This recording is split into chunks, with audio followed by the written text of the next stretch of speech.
Bonjour à tous et à toutes et bienvenue une fois de plus sur la chaîne du pouvoir de la conscience. J'espère que vous allez bien, j'espère que vous passez une excellente journée et que vous prenez grand soin de vos conversations internes.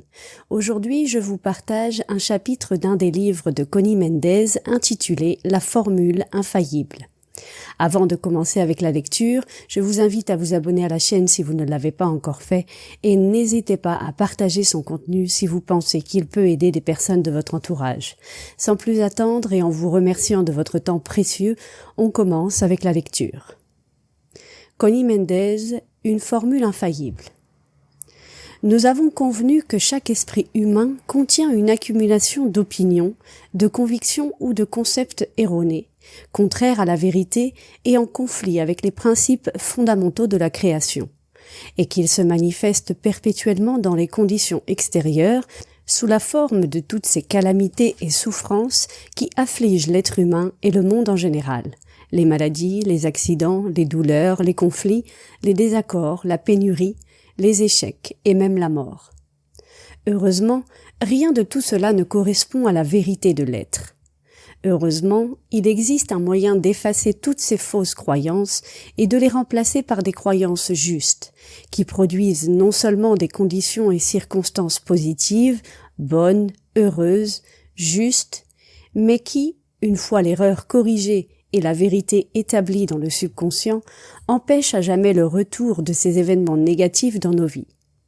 L'ordre a changé. L'aimant a changé de pôle. Il est absolument impossible d'attirer quelque chose qui ne trouve pas déjà sa correspondance en nous. La formule infaillible est la suivante.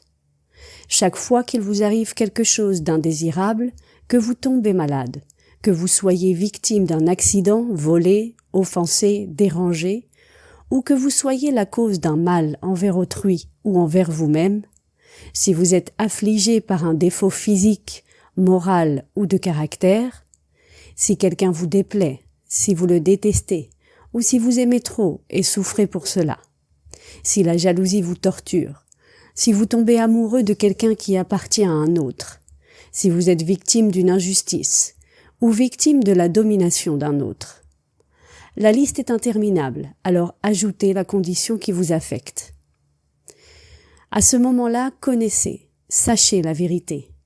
Ainsi, Jésus-Christ, le plus grand de tous les maîtres de métaphysique, a dit « Connaissez la vérité et elle vous rendra libre ». Évangile de Saint Jean, chapitre 8, verset 32. La vérité, la loi suprême est l'harmonie parfaite, la beauté, la bonté, la justice, la liberté, la santé, la vie, l'intelligence, la sagesse, l'amour, la félicité. Tout ce qui s'y oppose n'est qu'apparence. C'est contraire à la loi suprême de l'harmonie parfaite, donc c'est un mensonge, car cela va à l'encontre de la vérité. Votre moi supérieur est parfait. À cet instant et depuis toujours, il est parfait. Il ne peut tomber malade, car il est la vie. Il ne peut mourir pour la même raison. Il ne peut vieillir, il ne peut souffrir, il ne peut avoir peur. Il ne peut pécher. Il n'a pas besoin de lutter. Il ne peut jamais changer. Il est beau. Il est amour, intelligence, sagesse, félicité. Voilà la vérité. C'est votre vérité, c'est la mienne, celle de tous les êtres humains, maintenant même. Quelle que soit la chose que vous manifestez, quelle que soit la chose qui vous arrive et qui est contraire à l'harmonie parfaite, quelle que soit la chose que vous provoquiez, ou que vous enduriez contraire à l'harmonie parfaite, c'est dû à une croyance erronée que vous avez créée, vous le savez déjà, et que vous projetez à l'extérieur par réflexe, attirant ainsi son égal de l'extérieur. Cela n'a rien à voir avec votre moi supérieur. Celui-ci reste parfait. Ses conditions et sa situation sont parfaites. Maintenant, dans chacune des circonstances énumérées plus haut, vous devez vous rappeler ce que je viens de vous dire. D'abord, et ensuite, dire mentalement ou à haute voix, comme vous le souhaitez, je ne l'accepte pas. Dites-le fermement, mais avec une douceur infinie. Les travaux mentaux n'ont pas besoin de force physique. Ni la pensée ni l'esprit n'ont de muscles. Lorsque vous dites « je ne l'accepte pas », faites-le comme si vous disiez « ça ne me plaît pas ». Calmement, mais avec la même conviction et fermeté, sans crier, sans violence, sans geste, sans brusquerie. Me fais-je comprendre? Après avoir dit « je ne l'accepte pas », rappelez-vous que votre moi supérieur est parfait, que ses conditions sont parfaites. Maintenant, dites « je déclare que la vérité de ce problème est » et vous ajoutez harmonie, amour, intelligence, justice, abondance, vie, santé, etc., quelle que soit la condition opposée à la condition négative qui se manifeste en ce moment. Merci Père que tu m'as entendu. Vous n'avez pas besoin de croire aveuglément ce que vous lisez. Vous devez le vérifier vous-même. En langage métaphysique, cela s'appelle un traitement. Après chaque traitement, il faut maintenir l'attitude qui a été déclarée. Il est interdit de laisser le doute s'installer quant à l'efficacité du traitement. Il ne faut pas non plus réexprimer les anciens concepts, opinions et croyances, car cela détruit et annule le traitement. Le but est de transformer le schéma mental qui a dominé votre subconscient, autrement dit, le climat mental dans lequel vous avez vécu, avec toute sa série de circonstances négatives. Saint Paul a dit « Soyez transformés par le renouvellement de votre esprit ». Romains chapitre 12, verset 2. Ce renouvellement se fait en remplaçant chaque ancienne croyance par la vérité lorsqu'elle se présente dans notre vie ou dans notre conscience. Certaines convictions sont si profondément ancrées qu'elles deviennent ce que l'on appelle en langage métaphysique des cristallisations. Celles-ci nécessitent plus de travail que d'autres.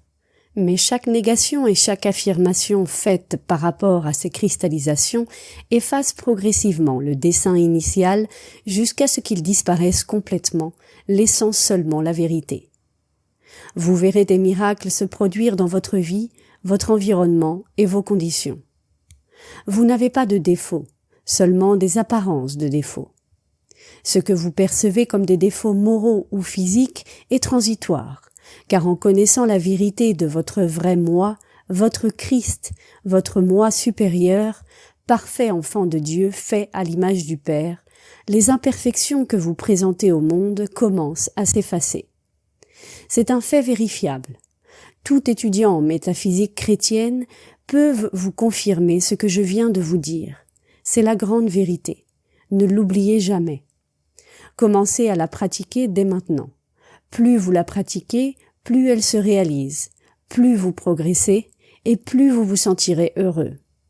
Souvenez-vous, vous êtes unique, comme vos empreintes digitales. Vous avez été créé selon un dessein unique, pour un but spécial que personne d'autre que vous ne peut accomplir. Il vous a fallu 14 000 ans pour évoluer vers votre place actuelle. Les expressions de Dieu sont infinies. Vous et moi ne sommes que deux de ces expressions infinies. Votre Christ est un être intelligent qui vous aime ardemment et qui attend depuis des siècles que vous le reconnaissiez. Le moment est venu. Parlez-lui, consultez-le et attendez ses réponses. Il est le guide et le maître unique pour vous. Lorsque vous parviendrez à comprendre, accepter et réaliser cette vérité, ce sera la naissance du Christ pour vous. C'est ce qui est prophétisé pour cette ère, c'est le Messie. Ce n'est pas que Jésus renaisse maintenant, c'est que chacun trouvera le Christ dans sa conscience et dans son cœur, comme ce fut le cas pour Jésus. C'est pourquoi on l'a appelé Jésus-Christ.